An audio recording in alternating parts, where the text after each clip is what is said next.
At the height of the Second World War, Admiral Dönitz, the submarine warfare expert, made a very secret mission to move the so-called last battalion.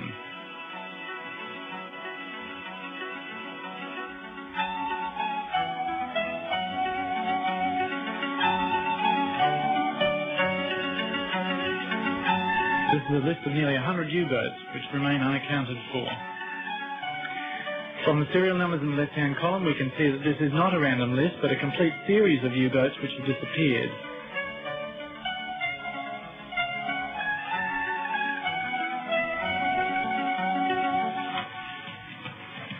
There is evidence of a number of secret bases in the Antarctic.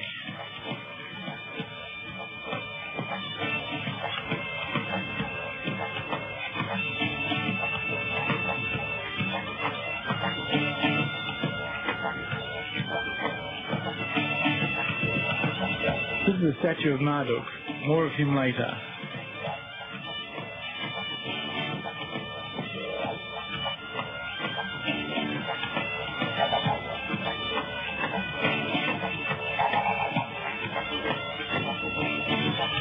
Admiral Karl Dönitz and the President of the Third Reich signed the surrender documents which ended World War II in May 1945.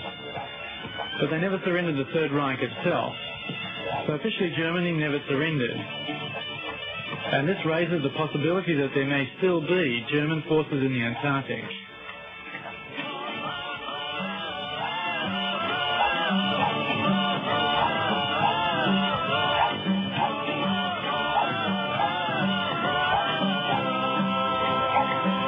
At the beginning of the war in 1939, Hitler said that if Germany was overrun, the fight would continue from outside.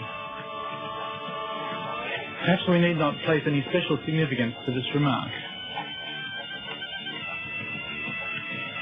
During 1952 in Washington there was panic. You can see from these photographs of a radar screen UFOs flying in formation. They went straight over the White House. A number of radar surveillance centres had the same alarming images on their screens.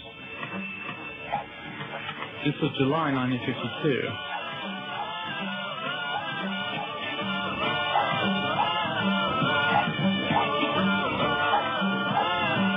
Some years prior to that, in 1946 and 1947, Admiral Byrd undertook a US Navy invasion of Antarctica disguised as a scientific expedition.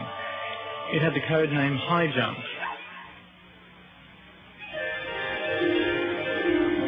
After preparations in the previous year, Operation High Jump started on the 30th of February 1947. And yet on the 4th of March, after the disappearance of several aircraft, the expedition was cancelled.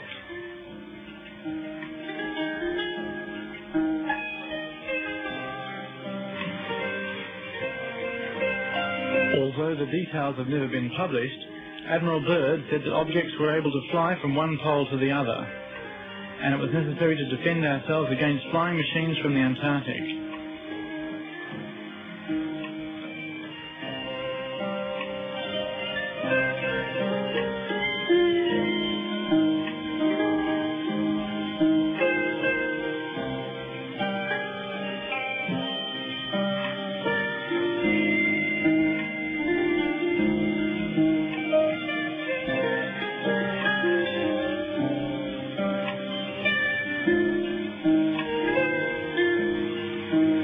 This is a sketch from the German magazine Spiegel indicating the flying patterns of UFOs. A New Zealand airline pilot, Bruce Cathy, observed similar patterns over New Zealand.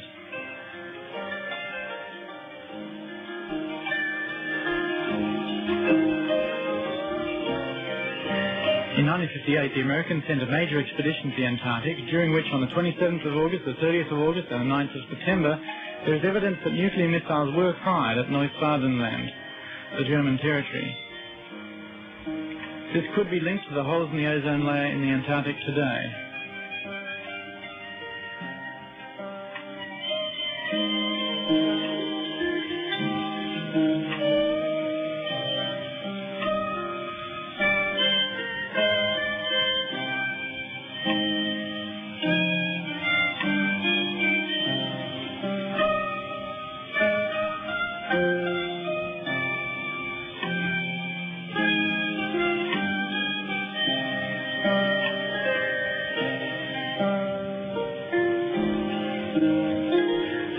of a report of a kamikaze operation being a joint German-Japanese expedition in the Hanibu 3 to the planet Mars. A Hanibu 3 with a diameter of 71 metres is claimed to have enough power to travel the 75 million kilometres the distance from Earth to Mars.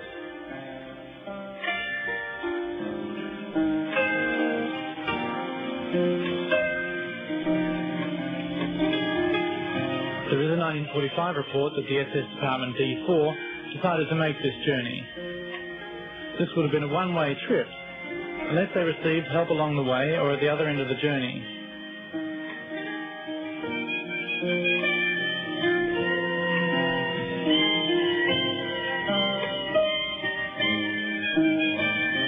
In this latter part of the war, the level of desperation was sufficient to try anything that could change the fate of Germany. The Hanibu 3 was supposed to reach Mars in 8.5 months, in January 1946. The Hanibu 3 was the only craft which had the speed to reach Mars, and yet if it did arrive, there's no evidence of a friendly welcome. These photographs of the surface of Mars show the bleak landscape that would have greeted these space travellers.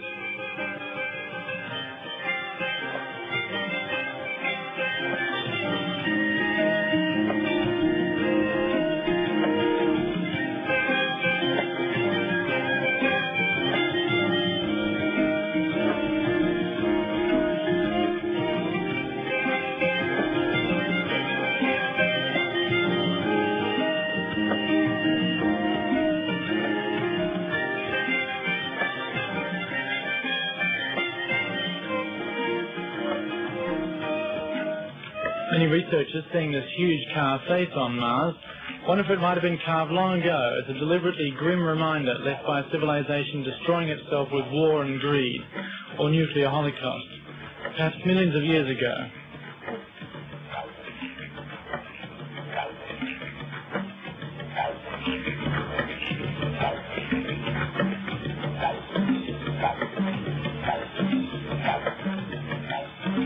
There's an old Egyptian legend of the god Marduk being sad about his home country, Mars. There are photographs of pyramids on Mars and of a ruined city the size of Los Angeles, complete with an underground grid system still emitting infrared or heat radiation.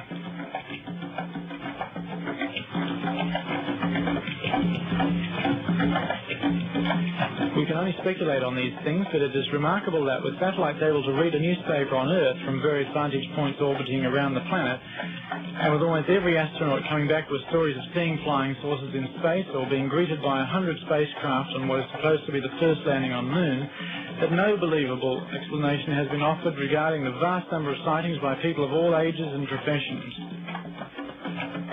For 1 million in the USA alone, where military personnel are trained to debunk sightings, and NASA curiously publishes photographs showing UFOs, such as this one.